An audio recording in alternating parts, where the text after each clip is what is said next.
All right, Madam Clerk?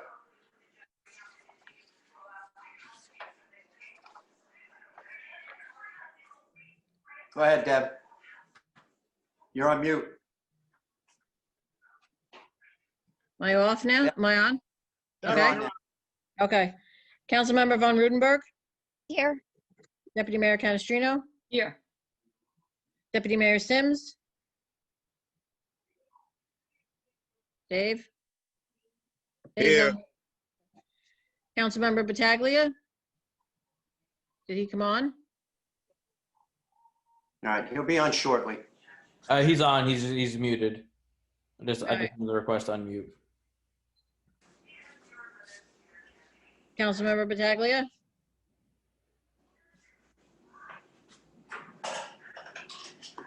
Leo, unmute your device. Yes. Okay, we got him. All right, Mayor LaBrosse. Here. This meeting is being held in accordance with the Open Public Meeting Act, NJSA 10:4-6, at SEC, notice having been published according to law, with a copy on file in the city clerk's office and a copy posted on the bulletin board in City Hall. Okay. Frank, you have the flag? I do. Would everybody please rise for the flag salute?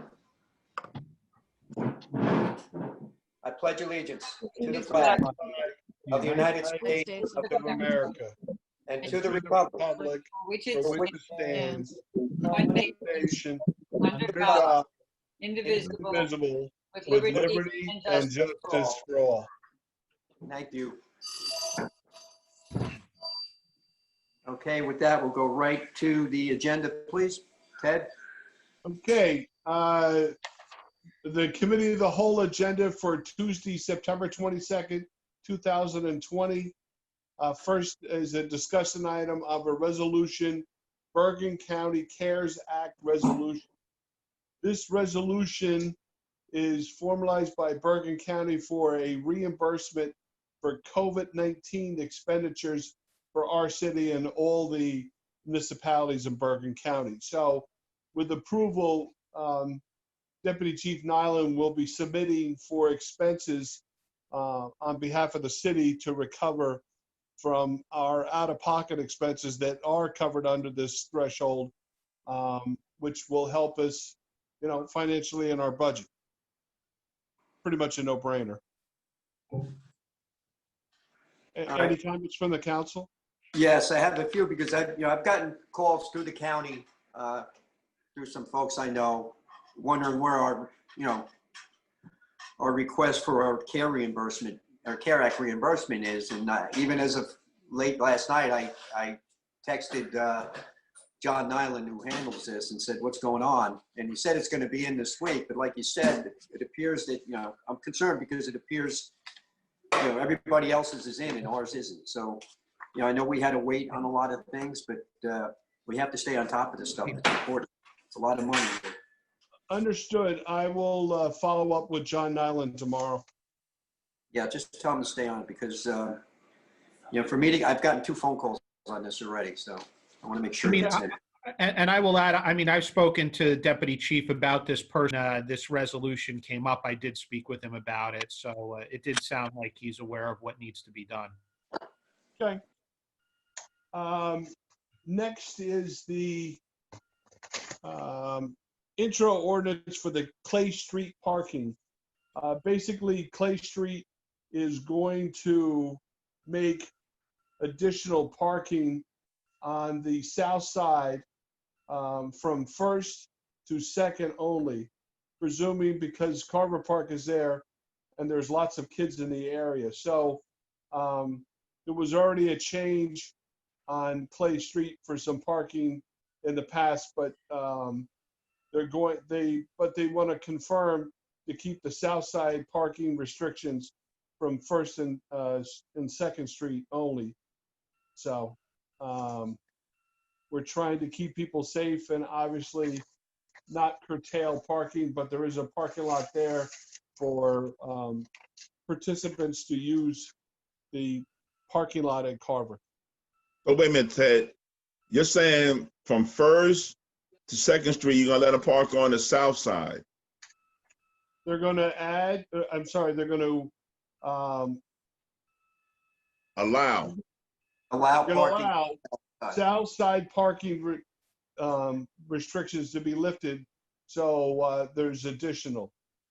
That's right. Now, And just, I gotta- yeah, Dave, just to be clear, they're going to allow it on the blocks except for the block that has Carver Park on it.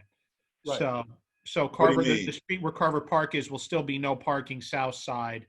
The other streets going to the intersection, between First and Second and Third, those will be allowed for south side parking. And then the people from the hospital are allowed to park there the whole day? Wait a minute. The park is between First and Second Street.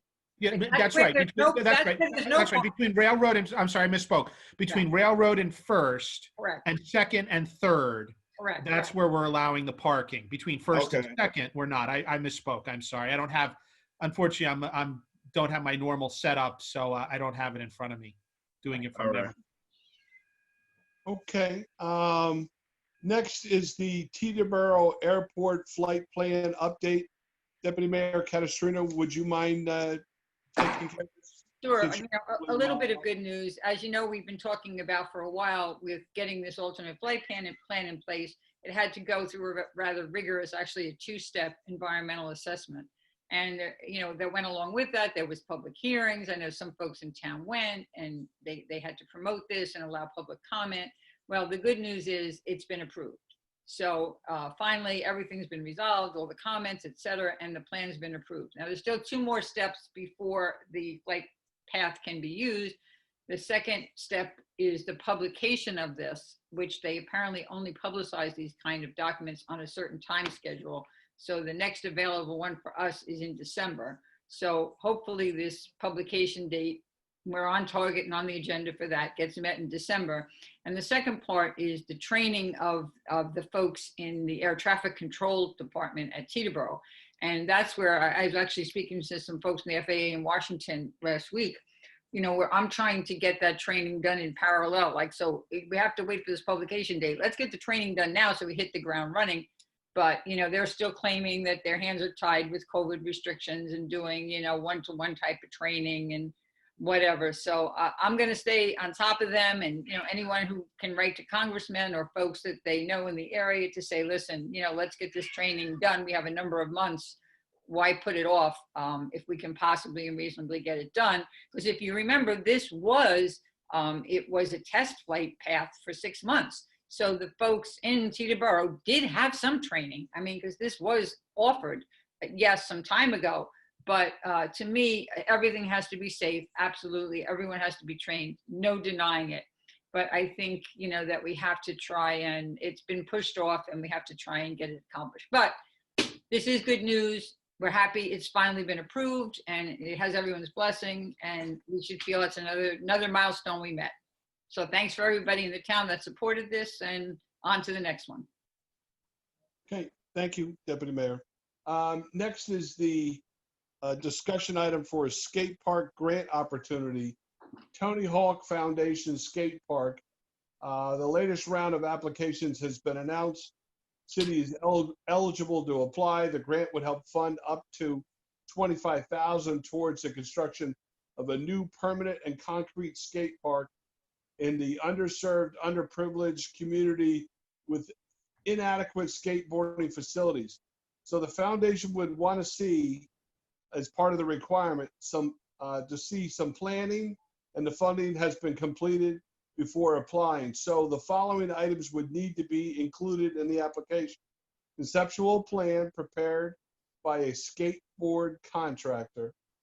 Proof of the community support must include names of youth ambassador and documentation such as newspaper clips or letters from prominent officials of the community to support for your skate park. The amount of funds raised, ideally around 40% of the goal. The next funding round would be announced about 6 weeks before the deadline.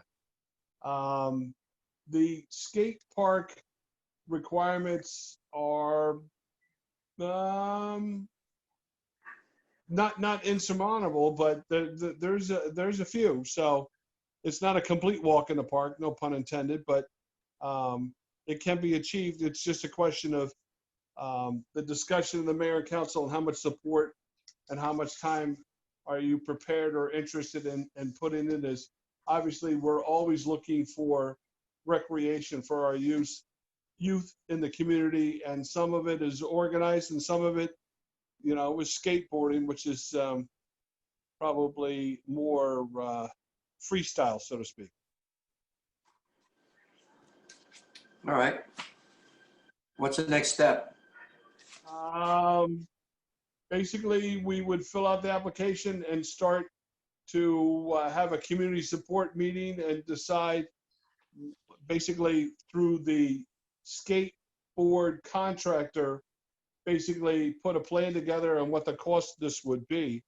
I don't want to make light of it, but I think a skateboard park has some similarities to a built-in swimming pool without water in some degree, but it's not as deep. I don't know. I'm not a skateboarder and didn't have a history of that in my life, so I'd be the last guy to make any real comments, but we certainly can move forward if that's the will of the council. What about Location? instruments? What about location? All of this to be determined. So I actually visited, there was a skate park so Ridgewood has one, Tenafly has one, and they almost converted, we don't have the setup, but they converted an older hockey rink, like a street hockey rink into the skate park now. So Ridgewood, what they did, Tenafly was only open to residents from the research I did. Ridgewood, it's open to anybody, but you have to go through Community Pass, which is the online portal for all of their recreation offerings. It's free to go in, but you have to fill out a waiver, you know, put in your information as a parent and sign off, but it's open to all different towns. I just think, you know, through this whole pandemic, you know, I did some research, and skateboarding, biking, scootering, really those recreational activities really increased because it was activities that kids didn't have to depend on having a rec program, and, you know, you could social distance and they could get outside and do, you know, practice their sport safely and not have to worry about their sports not being in session. So I just kind of thought it was a good, you know, good way to offer something for kids that might not be in organized sports. I know when sometimes you drive through the high school there, you see the kids kind of skateboarding on the steps there, and, you know, they're not getting into trouble, but they really probably shouldn't be there. So to have a safer area for them, that they're not in the street, might be something, you know, as a city that we should be offering. Again, I think Ridgewood, Elizabeth, Tenafly, Hoboken, I believe Jersey City, their new park downtown, those are a few of the towns around here that have them, but they're really few and far between. Obviously, one thing I didn't bring up is that there's additional insurance, obviously, for the exposure and liability of having a skate park. The MEL does provide 5 million limits for members-owned facilities who are approved by the MEL. So basically, you need to design a skate park, get the insurance company to approve the design, make sure it's safe. You know, it's almost like establishing a playground for older teens to make sure it's safe and it meets the criteria. But like I said, all of this is not insurmountable to get there. It's just going to take some time, and obviously, having not been through the experience, but we certainly can reach out to other municipalities that did and figure this out. But like I said, it's the wishes of the mayor and council. All right. I think we should apply for the grant, go from there, see how we make out.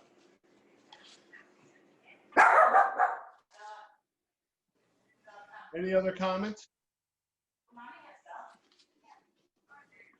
Okay. Next is the extension of the outdoor dining. The new thing is to bring in heat in these tents, so they can continue to use outside dining till there's a hopeful lift of the restriction of not having the ability to, you know, come inside and, there's only 25%. So as the weather gets colder, this is going to be a problem. The other problem is that when you dine outside, especially when the weather temperature, when they cook your food, by the time they get it to your table and you're outside, now the food's cold. So, once again, this is going to be a challenge for these restaurants. And I know that we're trying to help them as much as we possibly can, but we need to also make it safe. So we forwarded this request to our fire department and Chief Annunziata. Any kind of heat source would require a tent canopy to be rated and certified flame retardant. The less expensive canopies are usually not rated. A fire extinguisher would have to be accessible nearby, and if propane, the heater, and or the spare tank would not be within 5 feet of the exit. Tanks need to be secured to prevent them from tipping over. So we're going to start referring restaurants and people with outside dining to the fire department so they can coordinate their efforts and make sure that we remain safe. Has there been any change in the governor's executive order just allowing, because most of these tents by the executive order, you can only have two sides closed. Has there been any talk of allowing the tents to be completely enclosed? Nope, it hasn't changed yet. Still two ends open, two sides closed. Right. Nothing's changed. And this whole allotment, it was due to expire by the end of October, right? So I wonder if that will be extended. Right. Well, At this point, we're looking at another month only, right. I'm really hoping that for the sake of business, not of obviously at the expense of people's personal safety, that we can increase this indoor dining because who's going to sit outside in November and eat dinner? Not the ladies, that's for sure. The hockey game is one thing, but sitting out there enjoying dinner outside, I don't think so. Okay. Any other comments or issues? Nope. Okay, next is the New Jersey Transit Power Plant. New Jersey Transit Power Plant, in the past, in prior conversations, to my remembrance, is that the council is not looking to add to the pollution or the conditions that would create, but that's not my vote, that's mayor and council. But backup power is a critical portion of the rail lines. At this time, commercial grid is shown. However, in order to recover the cost of the microgrid, the power plant would burn fracked gas 24/7 for decades, and then would emit 5,760 tons of greenhouse gases. I know that there are public residents that are going to make comments about that when we open. So I think I'll just stop there and let them who have done more research and obviously more versed in that when the meeting's open to the public and they can make their comments. Okay. Anything else? Next is the BC Community Development Committee, which is we have Susan and Ryan on there. They're appointed every year. The resolutions for members of the Bergen County Regional Community Development Committee, Susan Banzin and Ryan Westra are here appointed to the Bergen County Regional Community Development Committee. And the default mechanism is Ted Ehrenberg. So this is just a renewal. This has been in practice in the past. The shared services bonfire e-products software is a additional resource through the county. It's a procurement software. So it's a contract with the county. We have no obligation to use it or to pay for it. The software for the purchasing activities is at no cost through June 30th of 2025. It may improve efficiency. So it's an added resource if the city decides to go in that direction, or we want further explanation. We can certainly have somebody come and speak to the council at a CAL meeting. But basically, it's another additional support mechanism to assist the city or municipality. Last is the park and recreation. Obviously, there was some most recent discussion about this is for us to open up our parks. So the city will commence in that process to open up our rec fields and our activities, reinstall the basketball nets, open up the bathrooms, and let's see how this plays out. And we'll get started on it this week. I can't guarantee that it'll all be in place because we have other things that we need to accomplish, but we will post-haste move as fast as we can to restore recreation. So maybe Saturday will be a good day. I can't guarantee it because I've not spoken to the DPW. Okay. And that would include games, practices, bathrooms open, basketball, hockey, waivers. Yes. So we've had meetings with coaches. They have been well-schooled and, their procedures and what they need to do. Rose has done a good job. We will continue to make sure that the rules are enforced and we keep our kids safe. And that would complete the city manager's portion of the committee of the whole agenda. Okay, with that, I need a motion to open to the public, please. Offer. Second. Roll call. Councilmember Von Rudenberg. Aye. Deputy Mayor Canestrino. Aye. Deputy Mayor Sims. Aye. Councilmember Pataglia. Aye. Mayor LaBrus. Aye. At this point, anybody from the public who would like to speak, please unmute your device. Give Yes, your name. Mayor. Gary Trezano. Good evening, everybody. Good evening. I just have a couple of comments, and one is a question for Mr. Ehrenberg, and I can answer at the end of my comments. I know we sent out the questionnaire to the residents on Fairmount Avenue on the speeding issue, and I was just curious on how many responded. I'm in the middle of the block at Crone and Fairmount, so it's 8 blocks, and I'm at the 4-block point where the speeding picks up. And we know all about that. And police department's doing a great job on tracking the speeders and pulling them over.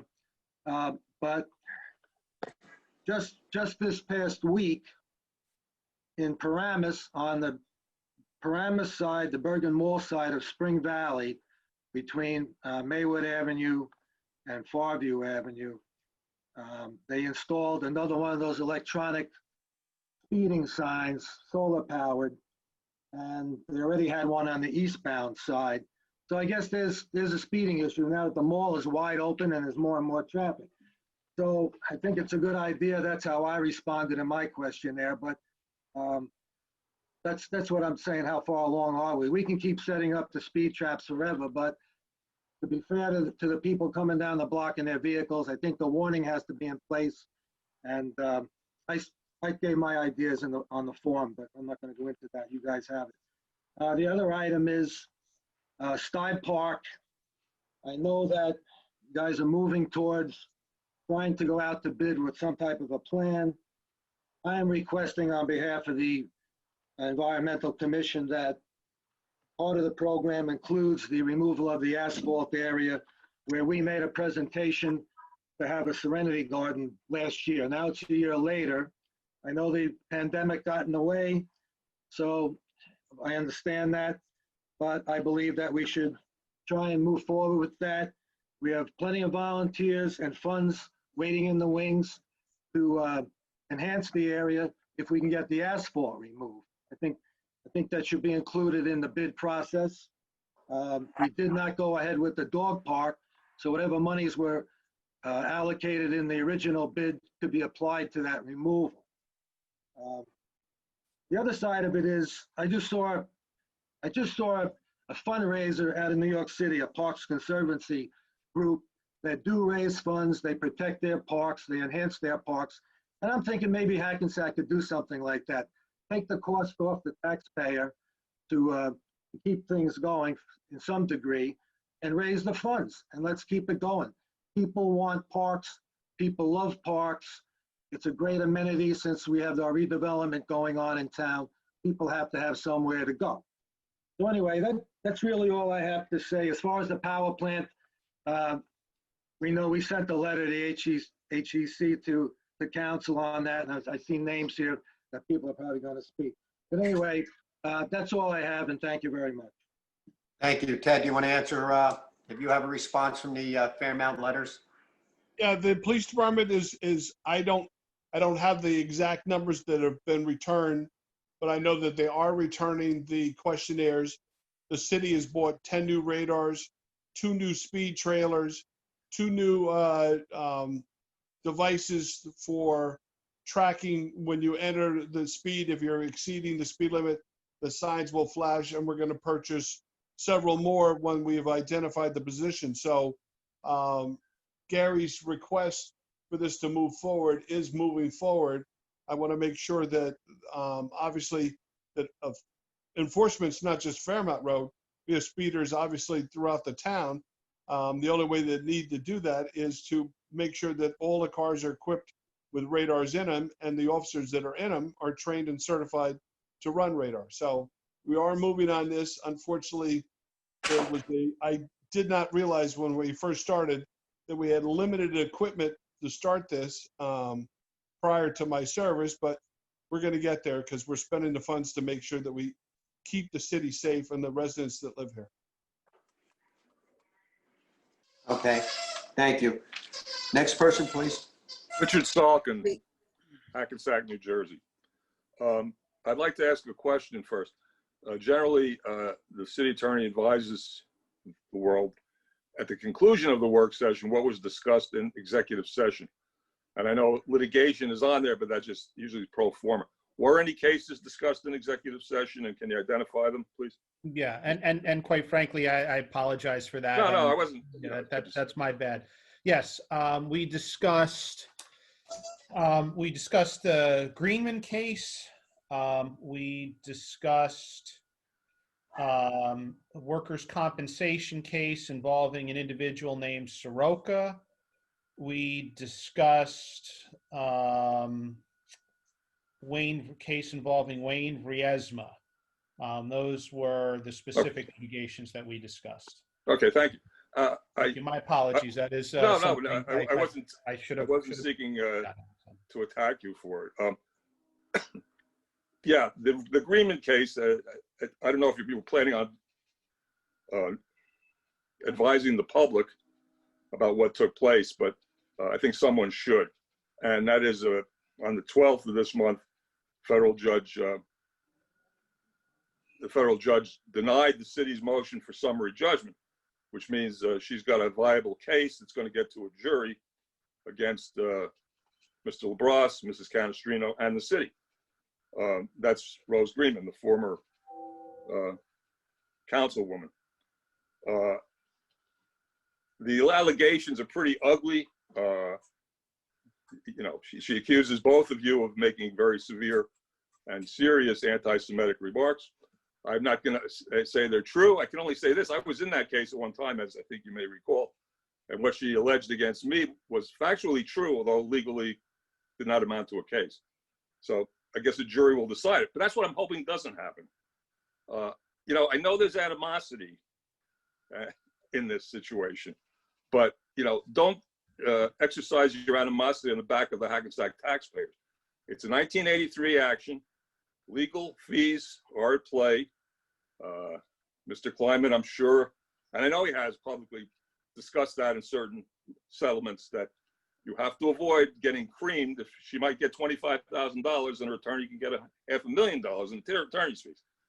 I hope you don't take a no negotiation, no settlement posture because of your animosity or feelings towards Rose Greenman. Do the smart business thing, I implore you. And frankly, and I mean no disrespect, but from what I've heard and kind of what I've seen, neither the mayor nor the deputy mayor are particularly good witnesses. So please bear that in mind as you go forward. Thank you for your time. You know, and Mayor, if I may, you know, real quick, you know, and obviously I will never talk about litigation strategy here, but you know, and I'm not personally handling this case, but we're aware of the decision. We've discussed it, and we'll consider our options. And as always, we'll make the decisions that we believe are in the best interests of the city after consulting with our litigation counsel. That's all I'd ask you to do, That's Mr. Martin. all that really should be said at this point about the case. Nothing beyond that. Next, please. Next person from the public. Good evening, Annette Jankowski, Condo Co-op Advisory Board. Ma'am? Yes, good evening, everyone. Two quick comments. I would like to thank Deputy Mayor Canestrino on behalf of the Condo Advisory Board for all of your continued efforts working on the Teterboro flight path and working on the TANIC committee. We all thank you for that. And I also wanted to thank the City Council for amending the name of our advisory board. That was ordinance 27-2020, changing it to the Condominium Cooperative and Multiple Unit Rental Buildings Advisory Board. We've been making a concerted effort to reach out to multi-unit rental buildings to join our meetings. And our revised name is much more inclusive and representative of our board. So we thank you for the change. You're welcome. Thank you, Annette. Is that it? Yes, that's it. Thank you. Okay, thank you. Annette, too. Thank you. Next person from the public, please. Hi, may I go? Hello, give your name, please. Hi, my name is Sam DeFalco. I'm an organizer with Food and Water Action. I'm speaking today about the power plant resolution. Yeah, thank you, Council, for your leadership at this very difficult time. I'm speaking today on behalf of our 400 plus members in Hackensack, our 70,000 members in New Jersey, and the Don't Gas the Meadowlands coalition of over 60 organizations opposing this power plant. We're urging Hackensack City Council to join 10 other North Jersey municipalities and pass a resolution against the power plant that NJT has proposed as part of their transit grid project, calling for a stop to this dangerous and ill-conceived power plant and a redirection of the $410 million taxpayer dollar grant that would pay for it into a renewable alternative. We hope you'll do this to stand up for the health and environment of New Jersey. Many areas of North Jersey already have failing grades of ground level ozone pollution that is caused by burning fossil fuels. New Jersey's dangerous levels of ozone will increase if another power plant is built in our state. Ground level ozone is directly related to asthma, reduced lung function, and chronic lung disease.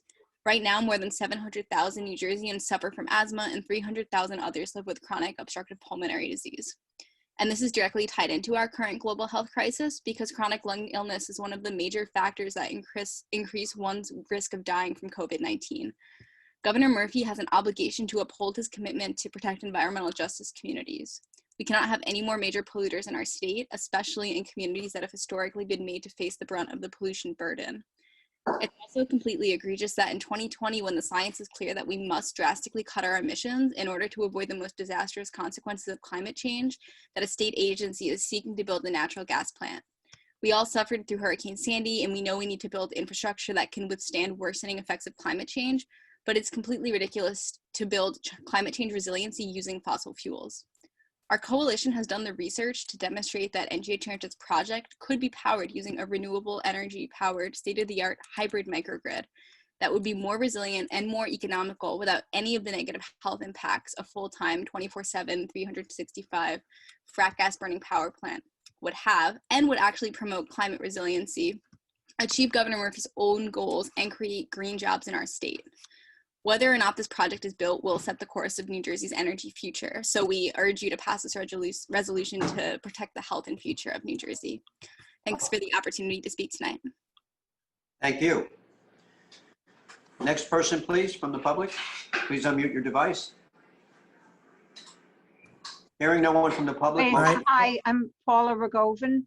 I'm from Teaneck. I spoke before your council over a year ago about the other power plant, the Meadowlands Power Plant in North Bergen. And Hackensack was the 52nd town to pass a resolution against that power plant. So we defeated that power plant, which would have polluted the whole region. And now we have this New Jersey Transit Power Plant, which would, again, as Sam just said, would pollute Kearney, Newark, Hoboken, Jersey City, and depending on the ways the wind blows, all of our communities.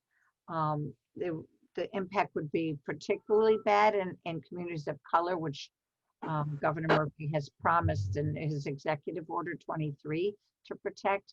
And in this new legislation that was passed and signed into law by the governor last week, S232, and deals with the cumulative impacts of pollution on communities of color and low-income communities. And this we were hoping that this bill would be great and it would be the tool to stop this power plant.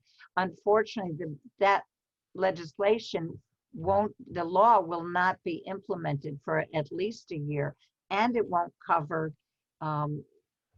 the transit power plant because it's already in progress in the review process. So we're relying on the governor to make a moral decision to stop the power plant, and towns like Hackensack. We already have resolutions passed by Hoboken, Jersey City, Teaneck, Alpine, Glen Rock,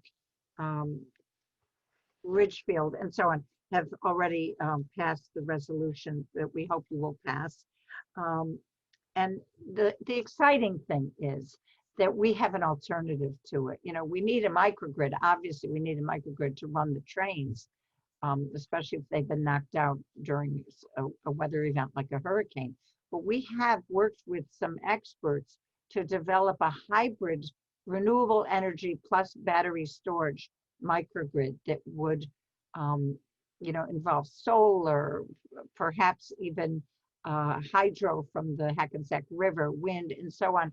And we have the scientists and the researchers and people in the business community with the knowledge to be able to develop such a hybrid rail program. And so we're asking the governor, in the resolution calls for the governor to study this alternative and to, let's hope that we can make this happen. And, Governor Murphy could become a leader, a world leader, a leader in the country for renewable energy rail. We can't just, put in a polluting frack gas power plant. That's like, as one of our demonstrators said, that's yesterday's technology. So we're really hopeful that you will take the advice of the Environmental Commission and pass the resolution opposing the power plant. Thanks so much. Thank you. Next person from the public. Hi, this is Louis DeCepola. I'm at 314 3rd Street in Hackensack. And I'm also a member of the Hackensack Environmental Commission. And as mentioned by Gary Terzano, that all of us did endorse the mayor and the city council to pass the resolution. Just a couple of points just to kind of, put it into perspective. As you recall, with the North Bergen generating station that the city council did take a stand against. Again, I think we're all against it for the solution, but also the purpose of that project, which was really just to generate electricity and send it to New York. So I think that was pretty clear cut. The difference with this New Jersey Transit Grid project is that their purpose is actually worthwhile, as Paula mentioned, that, it's to increase resiliency in their grid, for the next superstorm. But I think there's 4 problems with that, with the solution, actually. Number one, their solution is an overkill, to the stated objective of the project, which is to increase resiliency and to create a microgrid. And their solution is to build a massive plant that's going to run 24/7, and really is an overkill when they could have a different solution, as Paul has said, and microgrids are more conducive to renewable energy options. Second, it doesn't fit really into the even the state energy master plan, which is details getting to clean renewable energy by 2050. Third, it doesn't take into consideration environmental justice. The governor just signed an environmental justice bill, and really then I think the state then and New Jersey Transit should really take that into consideration of where they're intending to put this power plant, and that's not something they considered at all. And then I think last, really ignores the shared responsibility that we all have, everyone, to limit warming due to climate change. And that's really an important consideration. And really what it's asking is that, the governor of New Jersey Transit go back and redesign it, because it is a worthwhile plan that they have, but the solution doesn't meet any of those objectives. So thank you very much. Thank you. Next person from the public, please. Hi, I'm Rich Grant. I'll be brief. I'm a Hackensack resident who opposes New Jersey Transit's plan to power the microgrid with the plant 12 miles away from Hackensack, because the result would be 30 years of unnecessarily harming people's health and increasing greenhouse gas emissions. I urge the governor to direct the agency to perform an engineering and economic study, and I urge Hackensack Council to pass a resolution opposing it. We've all become aware of the rapid continuous improvements in features and costs for electronic consumer goods. In fact, today's the day Tesla is expected to announce improvements to its battery technology. But to stay aware of the rapid continuous improvements in the energy sector, you would need to be a regular visitor at news sites for industry professionals like utilitydive.com or greentechmedia.com. And then you would know that in the 7 years and 1 month since New Jersey Transit microgrid project was announced, companies, universities, and governments globally have been racing ahead with funding, developing, and regulating newer, cleaner, and more affordable solutions than a gas-fired power plant. India is absolutely serious about making advances in technology and innovation, which Governor Murphy would know from his trade mission visit last September. India Railways, the world's fourth largest railway network, is installing 20 gigawatts, a tremendous amount of electrical power, of solar energy on trackside land it owns that will directly feed in to provide traction power for locomotives. Not a pilot project, they're doing the whole network. To look at where microgrid, renewable energy, and energy storage technologies were in August 2013 has become like looking at baby pictures. Microgrids then were scarcer, expensive, custom designs, and relying on dirty power sources. The cost of solar, while then falling, continues its fall. And New Jersey Transit's project was announced less than a year after the very first demonstration project was commissioned for large-scale lithium-ion battery storage. Today, it feels like every time you visit an energy sector news site, there's a post on the newest energy storage project that won't hold the title of world's largest for long. We could do a lot better than the gas-fired power plant. New Jersey, the state once famous for both Thomas Edison's research lab and the Bell Labs campus, can do better. Thank you. Thank you, sir. Next person from the public? Hearing none. Peter Mayor. Marcassani. I'm sorry, go ahead. I had something to read from Captain Bill Sheehan. Do you want me to do that now or wait for Mr. Marcassani? No, let's wait for Mr. Marcus. Let's do Mr. Marcassani and then the letter. Okay. Oh, thank you very much. Sorry to step on you there, Deb. That's okay. I just, one minor remark, it's really not a big deal. With all the traffic that's being looked at from east-west on Fairmount Avenue, Davis Avenue also has similar problems, as do most of the streets coming down off the hill. I just wanted to mention that we had a digital sign, a trailer parked at the corner of Davis Avenue and Wilson for 3 weeks that was never illuminated. Now, somebody told me that the purpose was not to have it register or say slow down or anything like that. Its purpose was simply to utilized the camera to track cars that were coming down the street and see whether they were speeding or not. I don't know whether that's true or not. It just, as a layman, it just seems strange that we had the opportunity to park that thing there for so long and never have it turned on, at least as far as the sign was concerned. When was that? Well, they just took it away, I guess, maybe, what is today? Wednesday, probably they took it away over the weekend or Monday, but it was there for 3 weeks. I thought it was, I was going to call Ted, and then I said, well, you know, I don't know what's going on, so we'll hold off. But there's so much that has to be done. I mean, Davis Avenue, my wife, we were rear-ended there, you know, on Fairmount years ago, totaled a car. I mean, people just fly down that street, and it's true with some of the others as well. So maybe that's just something you can, you know, take a look at as we move forward with what we have in the way of resources, especially if they're not manpower intensive. You know, just park a sign here, park a sign there. Obviously, it helps. As far as, you know, not that I'm an expert on microgrids, but in layman's terms, I would say I probably know as much as our beloved governor. Somebody could be for it, somebody could be against it, and not have any technical knowledge at all. My own opinion is that from what I've seen and what I've read, going with fossil fuels, natural gas, fracked gas is obviously you know, unacceptable in this day and age. We should be moving in another direction. So any resolution that would state the census of the community on the part of the council would be, in my opinion, would be most grateful. So thank you very much for everything you do. Thanks. Thank you, Pete. Can I say something to Pete, Mayor? Sure. Yeah, the reason we got that board over there is just to record, to have the data for the traffic department to make decision and the amount of traffic that you got and the speed that these cars they are traveling in Davis Street. That's the reason. Thank you, Leo. Appreciate that. You're welcome. Anyone else from the public? Go ahead, Deb. All right, this is from Captain Bill Sheehan.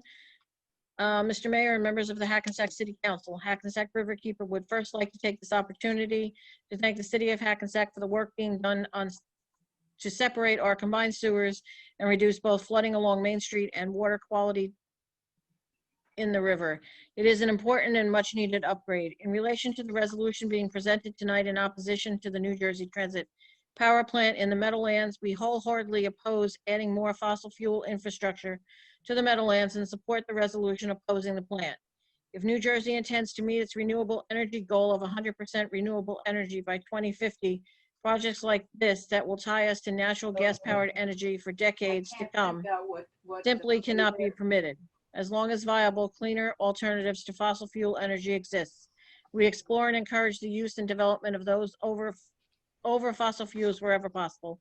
Thank you for standing up for a healthier, safer future for the Meadowlands and our communities. Thank you. Okay, motion to close? Offer. Hello, this is Ruth Newstatter. Can I speak for 3 minutes before you close, or should I Yes, wait ma'am. for the next meeting? No, you can speak now. Okay, I'm speaking to you about the plant in Kearney that is that Governor Murphy supports at this point. I'm sure you all read that article in the Record about what he's doing in terms of not putting unenvironmental anything into areas of people who are poor and because they already are suffering enough from an environmental very bad situation. I'm sure you all know that the biggest problem that we have on this planet is climate change. And I could cry when I think of my grandchildren. I'm not going to be around for this, but if you have children or grandchildren, they will be. The Arctic is already melted, and it's our biggest problem. New Jersey must do the right thing. We have to become environmental. It is essential that we do everything we can to stop this from going on, not only in Hackensack in New Jersey in the United States, but all over the world. And I implore that you look at the situation in Kearney and support and support not fracking and doing the right thing to help our environment. I did Earth Day in Hackensack for many years. It's been, I was on the Environmental Commission, and so this is my history.